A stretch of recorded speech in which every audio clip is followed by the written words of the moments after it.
Welcome back to the study with Suraj YouTube channel. दोस्तों, स्वागत है आपका अपने YouTube channel study with Suraj में। दोस्तों, जैसे कि हम जानते हैं सेमेस्टर 1 के एग्ज़ाम चल रहे हैं दिल्ली यूनिवर्सिटी के स्टूडेंट्स के, जिसमें बहुत सारे एग्ज़ाम्स हो चुके हैं और बहुत सारे एग्ज़ाम्स बाकी है।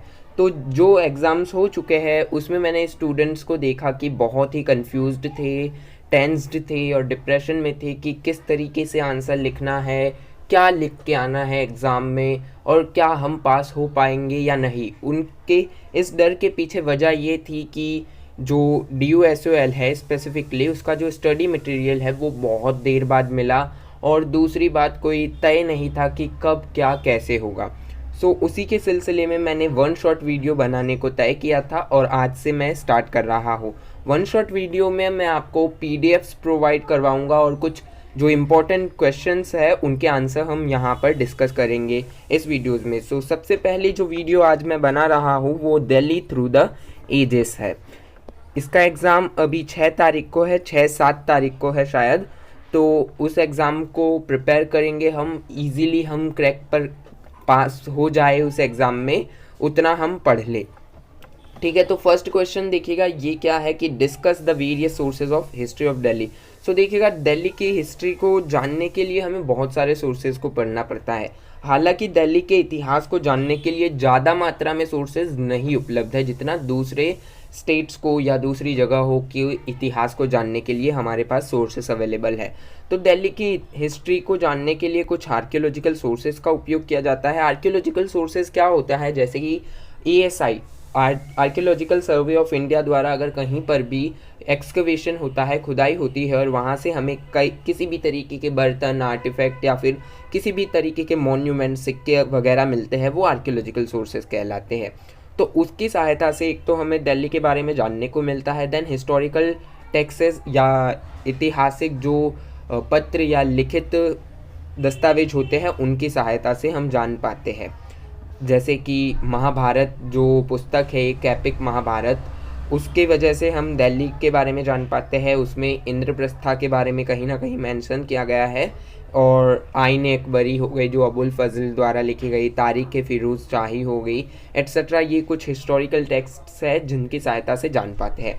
देन ट्रेवलॉग्स हो गया। ट्रेवलॉग्स में क्या होता है कि जो ट्रेवलर्स होते हैं विदेश से, जो इंडिया में विज़िट करते थे उस टाइम पर, और कहीं ना कहीं उन लोगों ने दिल्ली को भी विज़िट किया होगा, तो उन्होंने अपनी जो पुस्तकें थी, जैसे रिहला है एंड दूसरी अदर बहुत सारी पुस्तकें हैं, उनके अंदर उन्होंने दिल्ली के बारे में मेंशन किया, जिसमें कुछ इम्पोर्टेंट ट्रेवलर्स हैं, Ibn Battuta, Marco Polo, Niccolo de Conti etcetera. Then official record in the sense कि देखिए, जैसे कि कोई गवर्नमेंट होती है तो गवर्नमेंट के कहीं ना कहीं कोई ना कोई ऑफिशियल रिकॉर्ड्स होते हैं, जैसे कि टेक्स्ट से रिलेटेड पर्चियाँ या रजिस्टर्स या कोई इन्फॉर्मेशन हो गई, न्यूज़पेपर हो गई, तो ये कहीं ना कहीं ऑफिशियल रिकॉर्ड्स में आते हैं। देन ओरल ट्रेडिशन के उस कालखंड में लोगों द्वारा कौन से ट्रेडिशंस को फॉलो किया जाता था, कौन से गानों को सुना जाता था, etcetera, cultural tradition etcetera. Then monument and museums की, अभी अगर हम देखें मॉन्यूमेंट्स एंड म्यूज़ियम को, तो कुतुब कॉम्प्लेक्स देख लीजिएगा, लाल किला देख लीजिएगा, सीरी फोर्ट देख लीजिएगा, ये सारे जो है वो हमें कहीं ना कहीं दिल्ली की हिस्ट्री के बारे में जानकारी प्रोवाइड करवाते हैं। और आपको मैं यहाँ पर डिटेल में नहीं बता रहा हूँ, ये PDF मैं अपने टेलीग्राम चैनल पर अपलोड कर दूंगा और पहले भी कर दिया है, आप वहाँ से इस PDF को डाउनलोड करके पढ़ सकते हैं। अभी मैं आपको सिर्फ बेसिक बता रहा हूँ कि किस तरीके के क्वेश्चंस पूछे जाते हैं। इन क्वेश्चंस को मैंने प्रीवियस ईयर जो क्वेश्चन पेपर है उनको एनालाइज करके बनाया है, और साथ ही जो DUSOL ने अपनी बुक्स दी है स्टूडेंट्स को, उनके PDF में जो क्वेश्चन आंसर दिए गए हैं, तो मुझे अगर लगा कि ये इम्पोर्टेंट हो सकता है परीक्षा की दृष्टि से, तो उनके मैंने आंसर लिखने की कोशिश की है एंड देन आपको यहाँ पर बताने की कोशिश की है। और ये हिंदी और इंग्लिश दोनों ही लैंग्वेजेस में मैंने लिखे हैं, तो आप देख लीजिएगा। हालांकि जो हिंदी मीडियम के स्टूडेंट हैं उनको माइट भी कोई गलती हो सकती है, मैंने जहाँ तक पढ़ा है मुझे गलती नहीं मिली, लेकिन मात्रा वगैरह में कोई गलती हो सकती है क्योंकि ये इंग्लिश से हिंदी में ट्रांसलेट किया गया है गूगल की सहायता से। ओके, देख लीजिएगा आप। देन सेकंड क्वेश्चन है कि ancient monument have been reinterpreted several times over through the ages, की जो एंशिएंट मॉन्यूमेंट्स है जैसे कि कुतुब मीनार है या लाल किला है या लाइक पुराना किला जो है इंद्रप्रस्थ से जोड़ा जाता है। इसमें क्वेश्चन पूछा गया है कि क्या एंशिएंट जो मॉन्यूमेंट्स है, जो ऐतिहासिक स्थल है, उनको अलग अलग समय के अनुसार अलग अलग तरीके से बताया गया है। तो हाँ, हो सकता है, क्योंकि हमने देखा है कि बहुत सारे ऐसे लाइक अशोकन पिलर को देख लेते हैं। तो अशोकन पिलर जो है 3rd century Ashoka the Great Mauryan empire द्वारा स्थापित किया गया था। कहाँ पर? पटना, जिसे आज जिसे पहले पाटलिपुत्र के नाम से जाना जाता था, फिर इसे उठाकर दिल्ली में लोकेट कर दिया गया कुतुब कॉम्प्लेक्स में। एंड देन अगर मेहरौली पिलर की बात करें तो मेहरौली पिलर के साथ भी कुछ ऐसा ही हुआ। मेहरौली पिलर किसके द्वारा स्थापित किया गया था? गुप्ता एम्पायर द्वारा। और गुप्ता एम्पायर में भी इसकी क्या सिग्निफिकेंस थे कि ये डेडिकेटेड था हिंदू गॉड विष्णु को। एंड इसके क्या मतलब कि अलग अलग तरीके से रिसर्च हुई कि आखिरकार इस पर रस्ट क्यों नहीं आता, एट्सेट्रा। इस पर बहुत रिसर्च हुई। ओके, सो इस तरीके के कुछ क्वेश्चन आएंगे। And then what was the role of different bazaar in economic life of Shahjahanabad. So Shahjahanabad के बारे में आप अच्छे से प्रिपेयर कर लीजिएगा, इसके cultural and economical and social life के बारे में, क्योंकि क्वेश्चन हमेशा आया है। हमेशा का मतलब हमेशा आया है, शाहजहानाबाद से एक क्वेश्चन डेफिनेटली आया है। तो देखिएगा, शाहजहानाबाद के मार्केट्स को यहाँ पर डिस्क्राइब करने के बारे में बताया गया है। तो चांदनी चौक, देखिए चांदनी चौक एक बहुत बड़ी मार्केट थी, या मार्केटों का एक समूह थी। यहाँ पर देश और विदेश से व्यापारी आते थे, व्यापार करते थे, सामान खरीदते वे बेचते थे। यहाँ पर होलसेल मार्केट्स थी जहाँ पर गोल्ड्स एंड सिल्वर स्मिथ रहा करते थे, ज्वेलरी की आइटम्स मिलती थी, अलग अलग तरीके के गुड्स मिलते थे। अब किनारी बाज़ार, किनारी बाज़ार किसके लिए फेमस था? किनारी बाज़ार को हम पढ़ चुके हैं कि वो ब्राइडल या ग्रूम्स के मेकअप या फिर जो डेकोरेटिव सामान होते थे उसके लिए फेमस था। नई सड़क बुक्स के लिए फेमस था। एंड खारी बावड़ी मसालों का सबसे बड़ा मार्केट था पूरे एशिया में। दरियागंज एक होलसेल मार्केट था। देन दीज बाज़ार बहुत इंपॉर्टेंट बाज़ार थे। अगर इकोनॉमिकल कॉन्टेक्स्ट से देखा जाए तो शाहजहानाबाद के लिए सारे ही बाज़ार मार्केट्स बहुत इंपॉर्टेंट थी। ओके, देन यहाँ पर हम डिटेल में डिस्कस नहीं कर पाएंगे, मैं आपको ये PDF प्रोवाइड करवा दूंगा, आप वहाँ से पढ़ लीजिएगा। क्या है ना कि कम समय में ज़्यादा से ज़्यादा हमें समझ आए, तो अगर आप इसे खुद पढ़ेंगे तो आपको अच्छे से समझ भी आएगा।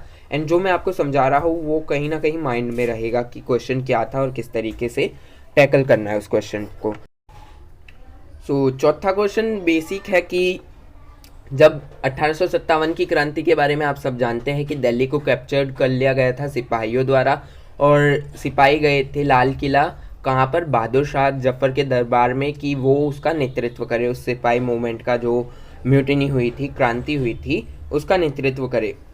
लेकिन 1857 के बाद जब ब्रिटिशर्स ने दोबारा कब्जा कर लिया दिल्ली पर, तो क्या क्या चेंजेस हुए? तो देखिएगा क्या हुआ कि डिस्ट्रक्शन किया कि कई हवेलियाँ तोड़ दी गई और नई नई सेटलमेंट बसाई गई, नई नई लाइक ऑफिसेज खोले गए, नए नए लॉ बनाए गए और कंस्ट्रक्शन किया गया न्यू बिल्डिंग्स का, इंफ्रास्ट्रक्चर का, एट्सेट्रा। और सोशल कल्चरल चेंज भी हुए, किस तरीके से उन्होंने नए लॉ बनाए, एजुकेशन पॉलिसी चेंज कर दी, एट्सेट्रा। बहुत कुछ बदलाव हुआ था, आप यहाँ पर पढ़िएगा। देन पांचवा क्वेश्चन है, देखिएगा शॉर्ट नोट जो आते हैं वो इम्पोर्टेंट है, क्योंकि शॉर्ट नोट मैंने यहाँ पर दो तरीके के बनाए हैं, एक आगे भी है कि आपको 2 या 3 बातों को बता दिया जाएगा कि इनके बारे में आप शॉर्ट नोट्स लिखिएगा। तो स्टूडेंट्स हमेशा कंफ्यूज हो जाते हैं, क्या करते हैं वो लिखते हैं भाई कि Ashokan, Surajkund and stone age were this. आपको समझाना है बेसिक तरीके से। देखिएगा यहाँ पर बोला गया है कि Ashokan addicts, Surajkund dam and stone age जो साइट्स थी उसके बारे में यहाँ पर प्रकाश डालिए, कि उसके बारे में बताइए। आपको इस तरीके से समझाना है कि आप एक एग्जामिनर को कॉपी चेक करने के लिए नहीं भेज रहे, आप स्टूडेंट को समझा रहे हैं कि भाई सूरजकुंड क्या था, स्टोन एज जो साइट्स है वो कैसी हुआ करती थी, एंड अशोकन एडिक्ट्स क्या थे।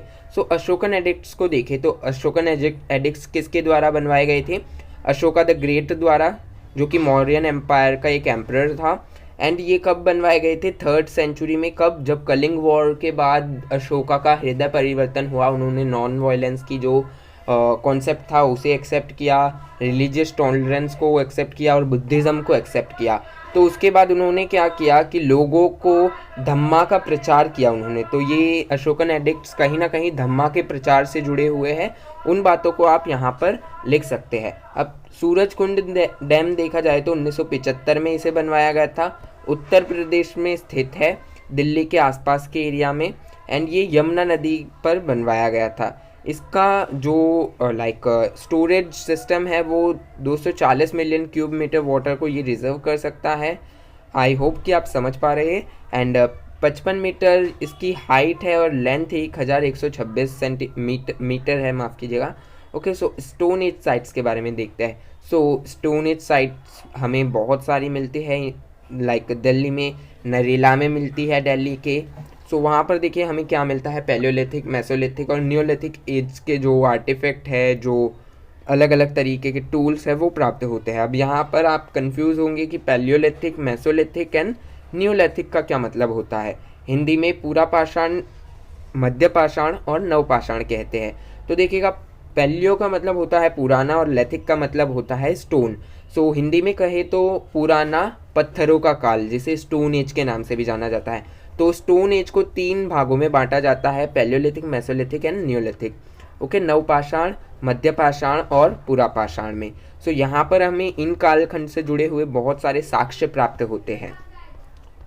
देन 6th क्वेश्चन, अगर आपने मेरे टेलीग्राम चैनल को ज्वाइन नहीं किया है तो ज्वाइन कर सकते हैं आप। वहीं पर आपको ये सारे PDF जितने भी मैं अब वीडियोस बनाऊंगा वो आपको वहीं पर प्रोवाइड करवाए जाएंगे। और आप इस YouTube चैनल को सब्सक्राइब करना बिल्कुल भी ना भूलें, क्योंकि इस YouTube चैनल पर आगे आने वाले दिनों में हम और भी जो 2nd semester, 3rd semester and जो आपकी इन्फॉर्मेशन होगी SOL से रिलेटेड या यूनिवर्सिटी ऑफ दिल्ली से रिलेटेड, वो प्रोवाइड करवाई जाएगी। सो इस चैनल को ज़रूर सब्सक्राइब कीजिएगा, आपको ये बहुत बेनिफिट देगा ये चैनल। देन 6th जो क्वेश्चन है, what are the literary references regarding mythical city of Indraprastha. कि अब इंद्रप्रस्था जो है उसके लिटरेरी रेफरेंसेस क्या है, कि इंद्रप्रस्था क्या थी, कैसे यहाँ पर एग्जिस्ट करती है दिल्ली में, और दिल्ली के इतिहास में इंद्रप्रस्था का क्या रोल है। तो देखिएगा, इंद्रप्रस्था जो है, इंद्रप्रस्था को इंद्रपथ नाम से भी जाना जाता था। तो इंद्रप्रस्था का मतलब क्या है? इंद्रप्रस्था का मतलब ये है कि अ city which fits for God, की देवताओं के लिए एकदम बढ़िया जगह। तो इंद्रप्रस्था का जो मेंशन है वो हमें कहीं ना कहीं हिंदुइज्म में जो महाभारत है और जो पुराण है उसमें देखने को मिलता है। इंद्रप्रस्था का ये बताया जाता है कि पांडवों द्वारा इसे स्थापित किया गया था, इंद्रप्रस्था को, कि दिल्ली को तो पांडवों द्वारा ही स्थापित किया गया था। ये क्या था कि कौरवों और पांडवों के बीच जो युद्ध चला था, तो पांडवों ने मांगे थे 5 राज्य जो उन्हें नहीं दिए गए थे। उसके बाद महाभारत हुई थी और इंद्रप्रस्था उसमें से पांडवों की राजधानी थी, हस्तिनापुर कौरवों की थी। सो इंद्रप्रस्था एक लग्जीरियस सिटी थी जहाँ पर राजा महाराजा रहा करते थे, स्पेशली पांडव्स। ओके, सो यहाँ पर भी एक्सकवेशन किया गया है। एक्सकवेशन में हमें सबसे इम्पॉर्टेंट जो साइट मिलती है इंद्रप्रस्था से रिलेटेड वो है पुराना किला। पुराना किला क्या है? इसे दीवारों से घेरा गया था पुराना किला, और कहा जाता है कि पांडव जो है वो यहीं पर रहा करते थे। ये लगभग मौर्यन काल में भी इसका रेनोवेशन करवाया गया था।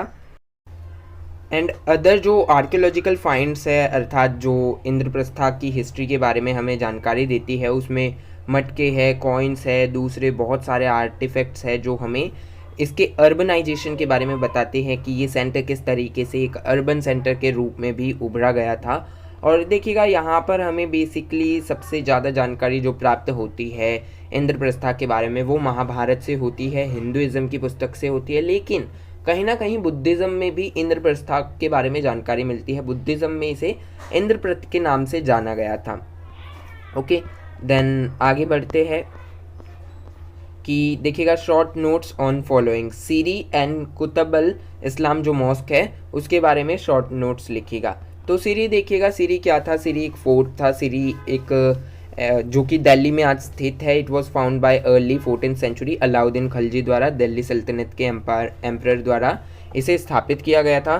सीरी सल्तनत की कैपिटल के रूप में इसने कार्य किया था। फिर इसको तुगलकाबाद शिफ्ट कर दिया गया था कैपिटल को। दिल्ली सल्तनत की जो कैपिटल थी सीरी से तुगलकाबाद उसे सेटल कर दिया गया था। सीरी क्या थी? सीरी को फोर्टिफाइड किया गया था, दीवारों से घेरा गया था ताकि बाहरी जो आक्रमण है उससे बचाया जा सके। सो सिरी फोर्ट में क्या इंपॉर्टेंट है, एक तो सिरी फोर्ट है, देन हौजी सामशी जो है a reservoir and the tomb of Ghiyasuddin Tughlaq. So Ghiyasuddin Tughlaq का जो मकबरा है वो इम्पोर्टेंट है। Today the area is located known as the Siri fort. So आज इसे सिरी फोर्ट के नाम से जाना जाता है और ये एरिया जो है वो लाइक टूरिस्ट के लिए बहुत ही लुभावित एरिया है, क्योंकि यहाँ पर क्या है कि आसपास हरियाली है। सो लोग यहाँ पर विज़िट करना बहुत पसंद करते हैं। आज के दौर में यहाँ पर कमर्शियल एक्टिविटीज़ हो रही है। कमर्शियल मतलब कि लोग रह रहे हैं, रेजिडेंशियल एरियाज़ बन चुके हैं और मार्केट्स वगैरह इस्टेब्लिश्ड की गई है। अब कुतुबुल इस्लाम मॉस्क क्या था, कुतुबुल इस्लाम मॉस्क जो है वो कहीं ना कुतुब मीनार के आसपास स्थापित की गई थी। किसके द्वारा, 13वीं शताब्दी में कुतुबुद्दीन ऐबक द्वारा, जो कि सुल्तान था फर्स्ट दिल्ली का।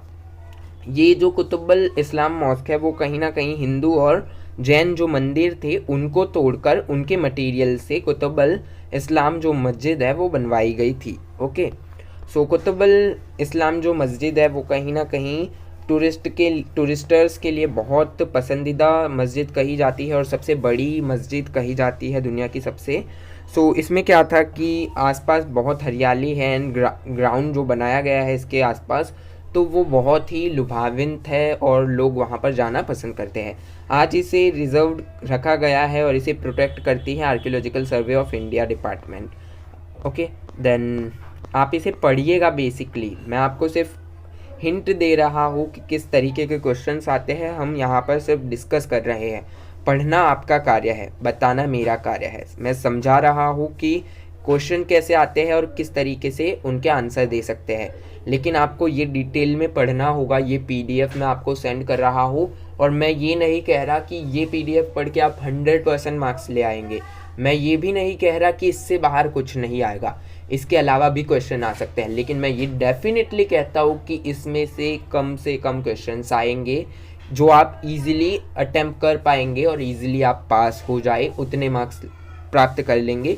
एंड इसके अलावा मैं आपको सजेस्ट करूंगा, जैसे कि हमने यहाँ पर सीरी एंड कुतुबुल इस्लाम मॉस्क के बारे में चर्चा की, तो उन टॉपिक्स को आप डिटेल में अपनी जो एसओएल की बुक है वहाँ से पढ़िएगा, या आपके लिए बेनिफिशियल रहेगा। आप पूरे चैप्टर मत पढ़िए, आप इन शाहजहानाबाद, सीरी फोर्ट एंड जो इंद्रप्रस्था है उसके बारे में एंड कुतुब कॉम्प्लेक्स, इनके बारे में आप डिटेल से जान लीजिएगा। ये मोस्ट इंपॉर्टेंट टॉपिक्स हैं एंड मोस्ट इंपॉर्टेंट क्वेश्चन इन्हीं से बनते हैं। आप देख लीजिएगा, जब एग्ज़ाम आएगा तो आप याद करेंगे कि हाँ भाई किसी व्यक्ति ने बताया था कि क्वेश्चन आते हैं, काश पढ़ लिया होता। तो ये पीडीएफ तो मैं आपको भेजूंगा ही, साथ में आप एसओएल का जो पीडीएफ है या फिर आपके पास अगर बुक है तो वहाँ से आप उन टॉपिक्स को भी कवर कीजिएगा। अब 8वां क्वेश्चन कि क्या ये अप्रोप्रिएट है फिरोज शाह तुगलक को कहना कि वो रेस्टोरर था दिल्ली सिटी के लिए, उसके बारे में आप यहाँ पर कुछ बताइए। तो देखिएगा, फिरोज शाह तुगलक कौन था। फिरोज शाह तुगलक एक मुगल एम्परर था। उसने क्या स्थापित किया था, फिरोज़ाबाद। फिरोज़ाबाद कहाँ पर स्थापित किया था, यमुना नदी के किनारे। उसने फिरोज़ाबाद इस्टेब्लिश्ड किया और वहाँ पर मार्केट्स वगैरह बनवाई, अलग अलग तरीके की बिल्डिंग्स बनवाई, फोर्ट्स बनवाए, उस मॉस्क बनवाई, पब्लिक बिल्डिंग्स बनवाए एट्सेट्रा। वो अपनी बेसिकली राजधानी बनाया था उन्होंने। सो आप इसे पढ़ सकते हैं। ये क्वेश्चन इतना इम्पोर्टेंट नहीं है जितना शाहजहानाबाद है, तो इस क्वेश्चन को आप पढ़ सकते हैं और जानकारी आप इसके बारे में इकट्ठा कर सकते हैं, क्योंकि ये क्वेश्चन पूछा गया है लेकिन ज़्यादा टाइम नहीं पूछा गया, ज़्यादा बार नहीं पूछा गया। लेकिन शाहजहानाबाद जो है वो मोस्ट टॉप इम्पॉर्टेंट क्वेश्चन है जो हमेशा पूछा ही गया है। Okay, then the planning of Shahjahanabad reflected the might of the Mughal emperor. अब यहाँ पर देखिएगा, बहुत इंपॉर्टेंट क्वेश्चन है ये। शाहजहानाबाद से रिलेटेड जो है, शाहजहानाबाद से रिलेटेड वो सारे ही क्वेश्चन इंपॉर्टेंट है, आप उन्हें सॉल्व कीजिएगा कि क्या शाहजहानाबाद की जो एम्परर ने जो उसकी प्लानिंग की थी अपनी कैपिटल की, शाहजहानाबाद की, वो रिफ्लेक्ट करती है, वो दर्शाती है मुगल एम्परर के लाइक वर्चस्व को या माइट को कि वो कितना ताकतवर था। तो the planning of Shahjahanabad, the new capital city built by Mughal Emperor Shahjahan did indeed reflect the might and grandeur of the Mughal Emperor। कि हाँ भाई, फिर आप बता दीजिएगा कि क्या क्या उसने बनवाया था। Jama Masjid, red fort and Chandni Chowk markets and so many other monuments he built there. Like उसने अपने जो अपने जो मंत्री थे उनके लिए भी बहुत सारे लाइक बिल्डिंग्स बनवाए थे, एंड क्या क्या कार्य किया, कौन से गार्डन बनवाए, उनके बारे में आप यहाँ पर बता सकते हैं। देन 10th जो क्वेश्चन है कि explain how Humayun's Tom represent the dynastic and spiritual power of the Mughal emperor. तो ये एक इम्पॉर्टेंट क्वेश्चन है, यहाँ से भी पूछे जाते हैं हुमायूं टॉम से रिलेटेड क्वेश्चन। अब हुमायूं टॉम है वो किसके द्वारा बनवाया गया था। अब ज़्यादातर स्टूडेंट जो है वो कंफ्यूज हो जाते हैं, क्यों? क्योंकि हमेशा हमें पढ़ने को मिलता है, जब हम मेडिवल इंडिया के बारे में पढ़ते हैं, मध्यकालीन भारत के बारे में पढ़ते हैं, तो यहाँ पर हम पढ़ते हैं कि फिरोज़ाबाद फिरोज शाह तुगलक द्वारा बनवाया गया था, शाहजहानाबाद शाहजहाँ द्वारा बनवाया गया था। तो कहीं ना कहीं जो हुमायूं का टॉम है या हुमायूं का मकबरा है वो हुमायूं द्वारा बनवाया गया होगा, तो ये गलत है। हुमायूं का मकबरा उसकी पत्नी द्वारा बनवाया गया था, तो यहाँ पर आपको ये ध्यान रखना है। Okay, so Humayun's Tom located in Delhi in India is a mausoleum built by the Mughal Emperor Humayun's widow Haji Begum in the mid 16th century. 16वीं शताब्दी में बनवाया गया था, किसके द्वारा? हुमायूं की जो विधवा पत्नी थी उसके द्वारा। अब ये क्या है, यहाँ पर कहीं ना कहीं लोग जाते हैं स्पिरिचुअलिटी के रूप में, वहाँ पर लाइक अपना मत्था टेकते हैं एट्सेट्रा। तो डायनेस्टिक पावर्स को यहाँ पर, स्पिरिचुअल पावर को यहाँ पर डिस्कस कर दिया है, कल्चरल पावर की, कल्चर किस तरीके से होता था एट्सेट्रा यहाँ पर एक्सप्लेन कर दिया है। कॉन्क्लूज़न आप डेफिनेटली पढ़िएगा सभी का, उससे क्या होगा, देखिए आप 10-12 क्वेश्चन ये पढ़ेंगे ना, तो उसके बाद क्या होगा, आप इन क्वेश्चन को जोड़कर एक दूसरे क्वेश्चन का आंसर वेरी इजीली दे पाएंगे। मैं ये नहीं कह रहा direct as it is the question आएंगे आपके एग्जाम में, लेकिन आप अगर देखिए शाहजहानाबाद के बारे में मैंने 2 क्वेश्चन अभी तक आपके साथ डिस्कस किए। अब इन 2 क्वेश्चन को आप जब पढ़कर जाएंगे और इन दोनों को मिक्सर के रूप में एक कोई अदर क्वेश्चन आ गया तो आप इजीली लिख पाएंगे। तो इसी तरीके से हमें अपनी जो समझ है वो डेवलप करनी है। हमें ये नहीं सोचना कि मैं जो पढ़ के आया हूँ वही लिखना है। आपको अगर शाहजहानाबाद के बारे में कुछ भी पता है तो लिख दीजिए, क्योंकि एग्ज़ाम की शीट्स जो है उसे खाली मत छोड़िए। जितना ज़्यादा आप लिख पाते हैं लिखिए, जितनी आपकी नॉलेज है उतना लिखने की कोशिश कीजिए। अब 11वां जो क्वेश्चन है वो है 18वीं शताब्दी से जुड़ा हुआ, कि वैल्यूएट कीजिए 18वीं शताब्दी के पर्सपेक्टिव को, सोशल और कल्चरल जो चेंज हुए 18वीं शताब्दी के आसपास उसको। अब 18वीं शताब्दी में क्या हो गया था, अंग्रेज आ गए थे, तो कहीं ना कहीं मुगल अंत में थे कि मुगलों का अंत होने वाला है। सो 18वीं शताब्दी में कहीं ना कहीं अंग्रेज़ों के बारे में होगा कि किस तरीके के पॉलिटिकल चेंजेस हुए। पहले तो आपको ये बताना है कि 18वीं शताब्दी में हुआ क्या था, फिर क्या क्या चेंजेस हुए। अर्बनाइजेशन हुआ, जो लाइक अर्बनाइजेशन हुआ, हिंदी में अर्बनाइजेशन को क्या कहते हैं, शहरीकरण हुआ। एंड कल्चरल चेंजेस हुए एंड रिलीजियस मूवमेंट हुए, जैसे कि बहुत सारे मूवमेंट हुए, राजा राम मोहन राय, आर्य समाज एंड अदर जो प्रार्थना समाज एट्सेट्रा, बहुत सारे रिलीजियस मूवमेंट हुए, उनके बारे में आप यहाँ पर लिख सकते हैं। एंड कंक्लूजन आप ज़रूर पढ़िएगा। देन 12th क्वेश्चन कि critical examine the 18th century city of Delhi not as the city in decline but witnessing a new era of political and social changes।